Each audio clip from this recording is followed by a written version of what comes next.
Hi everyone, welcome to my YouTube channel. कैसे हैं आप सभी? आई होप आप सभी अच्छे होंगे। सबसे पहले वीडियो को स्टार्ट करने के पहले मैं बता दूं कि हमारा जो नया बैच है वो 5th जैन से स्टार्ट होने वाला है, 5 जनवरी से। और जिसे भी ऑफलाइन ट्रेनिंग लेनी है 4G और 5G हैंडसेट्स की एंड्रॉयड ट्रेनिंग, वो दिए गए नंबर पर कॉल करके अपनी सीट को बुक करा सकता है। अब आते हैं हम अपने टॉपिक पे। जैसा कि आप सभी जानते हैं कि आजकल मैं 5G मोबाइल फ़ोन्स पे ज़्यादा फोकस कर रहा हूँ, क्योंकि आजकल मार्केट में पूरे 5G फ़ोन्स आ रहे हैं। इसी सीरीज़ में आज हमारा वीडियो भी 5G फ़ोन्स पे ही है। आज मेरे पास है सैमसंग का A14 5G मॉडल, और इसके अंदर प्रॉब्लम ये है कि ये ऑन नहीं हो रहा है, डेड है। तो ये जो फ़ोन है, सबसे अच्छी बात है कि ये बिल्कुल भी सील्ड पैक है, खुला हुआ नहीं है। अभी तक किसी भी टेक्नीशियन ने इसको रिपेयर नहीं किया है। दूसरी बात यह है कि इसका सर्किट अवेलेबल नहीं है, क्योंकि फ्रेश फ़ोन है, नया फ़ोन है, इसका सर्किट अवेलेबल नहीं है। तो आज के इस वीडियो में मैं आपको बताने वाला हूं कि कोई भी अगर डेड फ़ोन आता है तो उसको स्टेप बाय स्टेप कैसे आपको रिपेयरिंग करना है। तो चलिए वीडियो को स्टार्ट करते हैं। अगर आपके पास कोई भी डेड फ़ोन आता है तो सबसे पहला आपका स्टेप क्या होना चाहिए? अगर कोई भी डेड फ़ोन आता है तो हमारे पास देखिए आई चार्जर है और डीसी पावर सप्लाई। सबसे पहले हम इसमें कनेक्ट करके देखेंगे कि इस फ़ोन की कंडीशंस क्या है। तो चलिए मैं आपको दिखाता हूँ। तो आप देख सकते हैं कि ये हमारा आई चार्जर है, और मैं इस आई चार्जर को यहाँ पे कनेक्ट कर रहा हूँ और देखेंगे कितना एम्पीयर कंजप्शन है यहाँ पे। तो ये जैसे ही मैंने कनेक्ट किया तो आप देख सकते हैं यहाँ पे 0.1 या 0.2 के आसपास का एम्पीयर कंजप्शन है। स्टार्टिंग में 0.2 लिया था, इससे ज़्यादा एम्पीयर का कंजप्शन नहीं है, और ये से डेड है, आप देख सकते हैं। तो यहाँ पे कंडीशन है कि 0.1। तो मैं अभी आपको बताने की कोशिश करूँगा कि अगर इस टाइप से 0.1 या 0.2 एम्पीयर कंजप्शन लेता है तो इसका मायने क्या होता है। तो अभी इसको हम निकाल देते हैं, ठीक है। अब हम डीसी पावर सप्लाई में कनेक्ट करके देखते हैं कि अगर डीसी पावर सप्लाई में कनेक्ट करते हैं तो क्या कंडीशंस होती है। देखिए, तो ये डीसी में मैं कनेक्ट करने जा रहा हूँ। देखिए, तो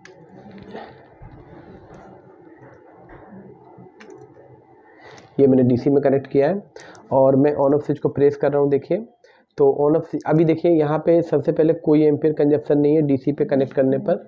इसका मतलब ये हुआ कि इस फ़ोन में शॉर्ट सर्किट नहीं है, ऑटो एम्पीयर नहीं ले रहा है, ठीक है। अब मैं ऑन ऑफ प्रेस कर रहा हूँ, देखिए क्या होता है।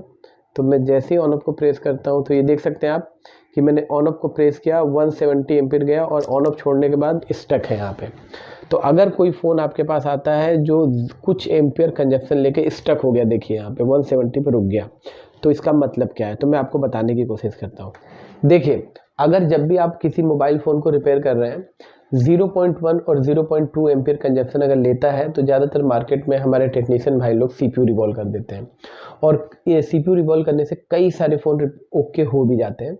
लेकिन थ्योरी ये बोलती है कि आप डायरेक्ट सीपीयू मत रिवॉल्व करो जब तक कि आपको कंफर्मेशन ना हो जाए कि हाँ सीपीयू ही का फॉल्ट है।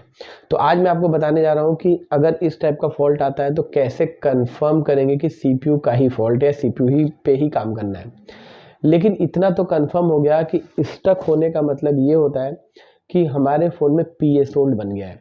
मतलब पावर आईसी ने अपनी पूरी जो बक वोल्टेजेस, एलडीओ वोल्टेजेस और जो भी क्लॉक्स है वो जनरेट हो गई है, सीपीयू को मिल गई है, सीपीयू ने फीडबैक दे दिया है, इसीलिए यहाँ पे स्टक हुआ है।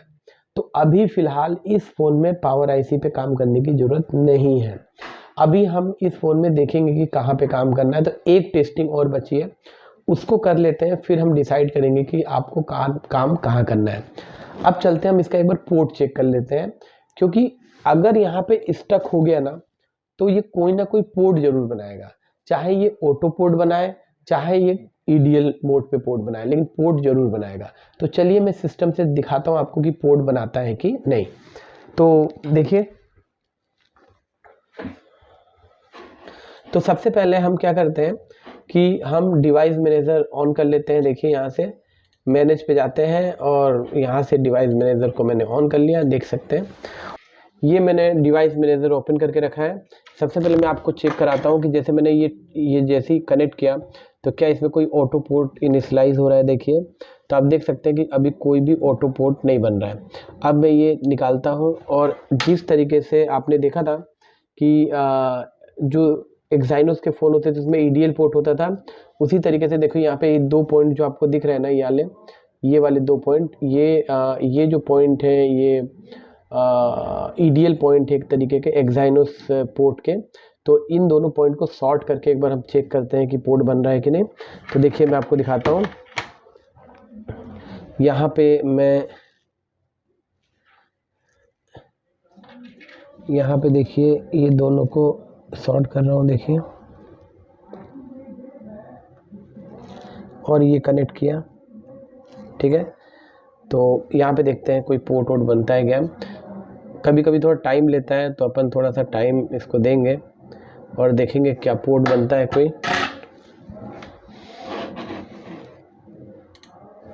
हाँ, ये देख सकते हैं आप, यहाँ पे USB सीरियल डिवाइस का COM33 का पोर्ट बन चुका है।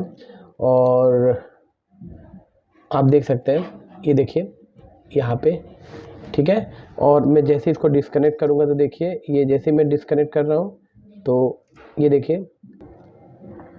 ये पोर्ट डिस्कनेक्ट हो गया। तो इस तरीके से आपने देखा कि ये जो फ़ोन है ये ऑटो पोर्ट नहीं बना रहा, ये जो फ़ोन है ये ईडीएल सॉर्ट करने के बाद पोर्ट बना रहा है। तो ऐसी सिचुएशन में सबसे पहले हमें करना क्या चाहिए? ऐसी सिचुएशन में सबसे पहले आपको ये समझना है कि अगर जैसे कोई फ़ोन ऑटो पोर्ट बनाता है तो वो यूएफएस या ईएमएमसी से रिलेटेड फॉल्ट हो सकता है। हो सकता है कि सीपीयू और यूएफएस के बीच का जो डेटा लाइन है वो ब्रेक हो गया हो, इससे भी आपका फ़ोन ऑटो पोर्ट बना सकता है। हो सकता है कि यूएफएस और रैम की जो 1.8, 2.8, 1.2 और 0.6 की जो वोल्टेजेस लाइन है उसमें कोई इश्यूज आ गए हों, इससे भी आपका फ़ोन ऑटो पोर्ट बना सकता है। और ये फॉल्ट सीपीयू से भी हो सकता है।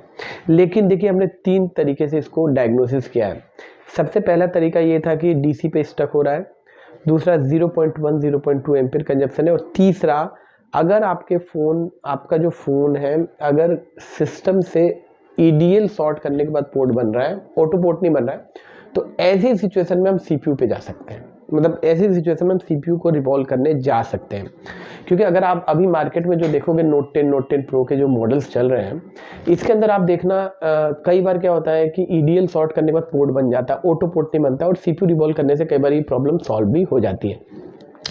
तो अभी मेरा जो ओपिनियन कहता है इस फ़ोन के अंदर कि एक बार हमें सीपीयू को रिवॉल्व करके देखना चाहिए। यूएफएस को अभी नहीं टच करना है, और पावर आईसी तो बिल्कुल काम नहीं करना, क्योंकि पोर्ट बनने का मतलब है कि पावर आईसी अपनी पूरी वोल्टेजेस प्रोड्यूस कर रही है और इसका पीए सोल्ड भी बन रहा है।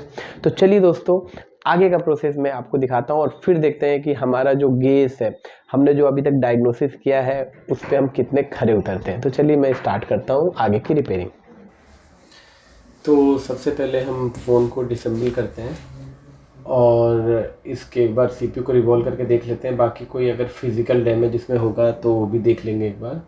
देखिए, मैं आपको एक बेसिक कॉमन चीज़ बताता हूँ कि ये जो A14 5G के जितने भी मॉडल हैं, इनके अंदर ज़्यादातर देखा गया है कि जब 0.1, 0 एम्पीयर कंजप्शन हो, 0.1 और 0.2, ठीक है। तो ऐसी सिचुएशन में एक बार देखते हैं बोर्ड कैसा है। देखिए, बोर्ड बिल्कुल फ्रेश है और कहीं भी खुला नहीं है, ठीक है। तो हाँ, तो मैं ये बता रहा था, इसका सबसे पहले मैं सील निकाल लेता हूँ ऊपर की, सीपीयू के ऊपर की, उसके बाद आगे स्टार्ट करते हैं। तो मैं ये बता रहा था कि जितने भी मेरे पास देखने में आया है कि जितने भी 0.1 और 0.2 मिली एम्पीयर का करंट ले रहा है ना, तो इसके अंदर ज़्यादातर सीपीयू का फॉल्ट भी आता है। सीपीयू को रिवॉल्व करने से ठीक हो जाता है, लेकिन कुछ फ़ोनों में मैंने ये भी देखा है कि सीपीयू और यूएफएस दोनों रिवॉल्व करना पड़ता है। तो इसका भी आपको ध्यान रखना है, ठीक है। तो इस वीडियो में अभी तो हम सीपीयू ही रिवॉल्व करेंगे, क्योंकि सीपीयू रिवॉल्व करने से कुछ मॉडल्स हो गए थे। तो अभी मेरा उम्मीद है सीपीयू, हाँ, अगर ऑटो पोर्ट बनता, वैसे सैमसंग ज़्यादा ऑटो पोर्ट बनाता नहीं है जब तक यूएफएस लगी हो। तो अगर ये मतलब बाय द वे अगर कोई दूसरा फ़ोन होता ऑटो पोर्ट बनाता ना, तो फिर हमें यूएफएस और सीपीयू को दोनों को एक बार निकाल के दोनों को रिवॉल्व करना पड़ता है। तो अभी तो फिलहाल हम इसी पे फोकस करेंगे।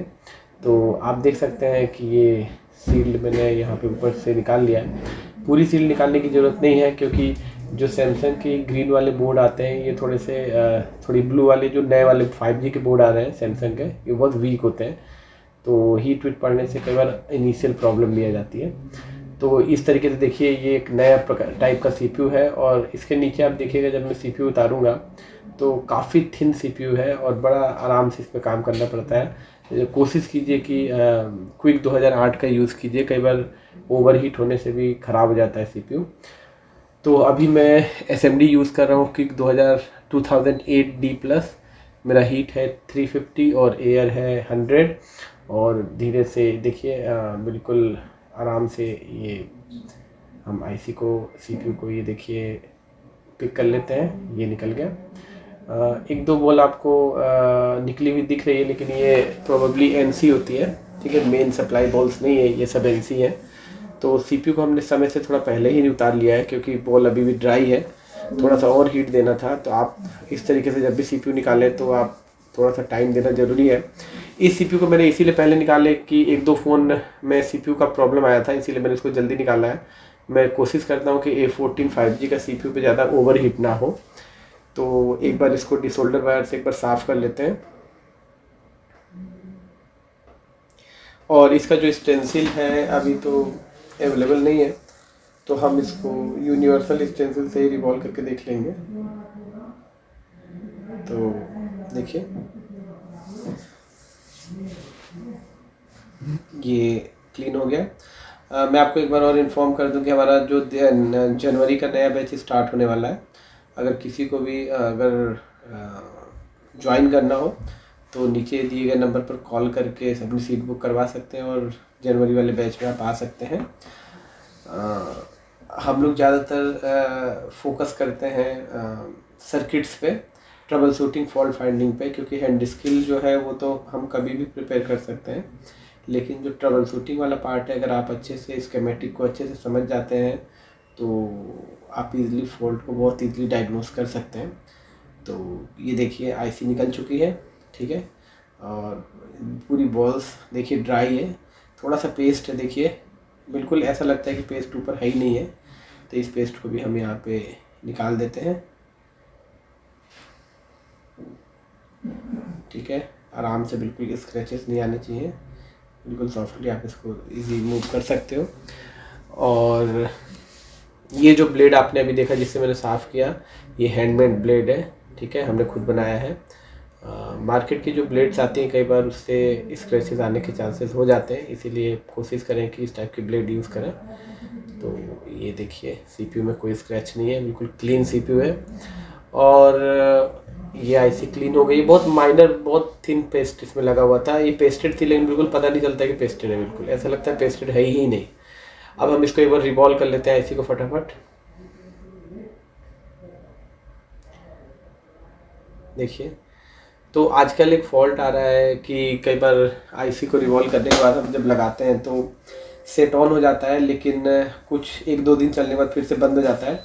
तो इसके लिए ना आप जो पीपीडी यूज़ करते हैं, एक अच्छी क्वालिटी का पीपीडी यूज़ कीजिए, और फ्लक्स जो पेस्ट यूज़ करते हो वो भी एक अच्छी क्वालिटी का होना चाहिए।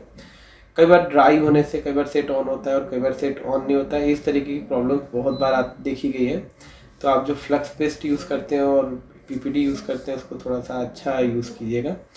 तो यहाँ पे आप देख सकते हैं हम रिवॉल्व कर रहे हैं, इसका सेम स्टेंसिल नहीं है, तो हम यूनिवर्सल स्टेंसिल से ही इसको रिवॉल्व कर रहे हैं। हम यूज़ करते हैं हम लोग रिलाइफ का पीपीडी, रिलाइफ 183, और अगर फ्लक्स की बात करूँ तो SD 360 मैकेनिक का फ्लक्स आता है। आप इन दोनों का यूज़ कर सकते हो, काफ़ी अच्छा इसका रिज़ल्ट है। तो देखिए हमने इसको पूरा क्लीन कर लिया है, ठीक है। यहाँ पे कॉर्नर पे देखिए एक बॉल यहाँ चिपकी हुई है और एक बॉल देखिए बनी नहीं है। तो इसके लिए पूरी आईसी को फिर से रिवॉल्व करने की ज़रूरत नहीं है, हम कोई भी एक बॉल को उठा के यहाँ पे रख देते हैं और इसी पे हीट देंगे तो ये बॉल भी फिर से रेडी हो जाएगी। तो देखिए ये बॉल हमने रख दिया है और हल्का सा हीटअप कर देते हैं तो ये बॉल बन जाएगी, फिर से बनाने की ज़रूरत नहीं है। तो इस तरीके से आपने देखा कि हमने आईसी को रिवॉल्व कर दिया है। अब इसको इंस्टॉल करके देख लेते हैं आईसी को। देख सकते हैं पूरा क्लियर बॉल है। एक बार इसको अच्छे से क्लीन कर लेते हैं ताकि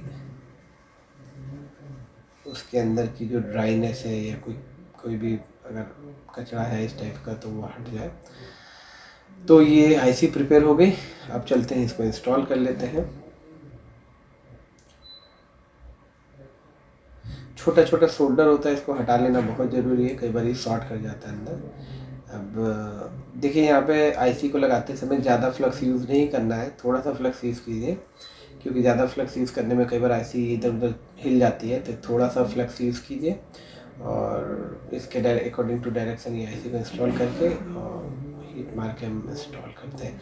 आखिरी में जब आप आईसी लगाते हो तो थोड़ा सा मूव कराना ज़रूरी होता है आईसी को, ठीक है। तो आप देख सकते हैं इसको हम एक बार हीटअप करते हैं। मेरे एसएमडी का जो टेम्परेचर है वो 350 है अभी भी, और जो एयर है वो 100 पे है। और ये मेरी एसएमडी है क्विक 2008 DW, मैंने पैसे ही बताया आपको।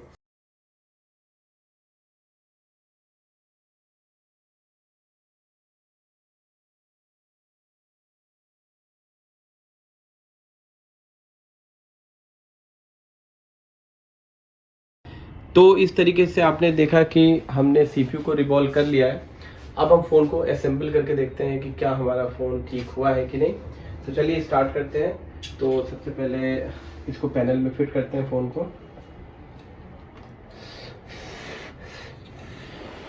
हीट बोर्ड को कभी भी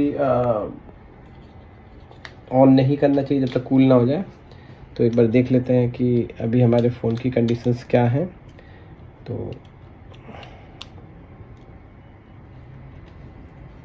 ऑन ऑफ स्विच को भी मैं लगा लेता हूँ ताकि हम ऑन करके देख सकें। तो देखिए पहले 0.01 एम्पियर मिली एम्पियर का कंजप्शन था, और अब हम देखते हैं कितना एम्पियर का कंजप्शन होता है इसमें। तो यहाँ पे आप देख सकते हैं कि 0.7 1.8 एम्पियर का कंजप्शन ले रहा है, और आप देख सकते हैं कि हमारा ये फ़ोन ऑन हो चुका है। तो इस तरीके से आपने देखा कि हमने जो एक गेस किया था एक एक्सपीरियंस के हिसाब से कि देखिए फ़ोन ऑन हो चुका है, और मैं आपको ऑन करके दिखा देता हूँ एक बार, देख सकते हैं।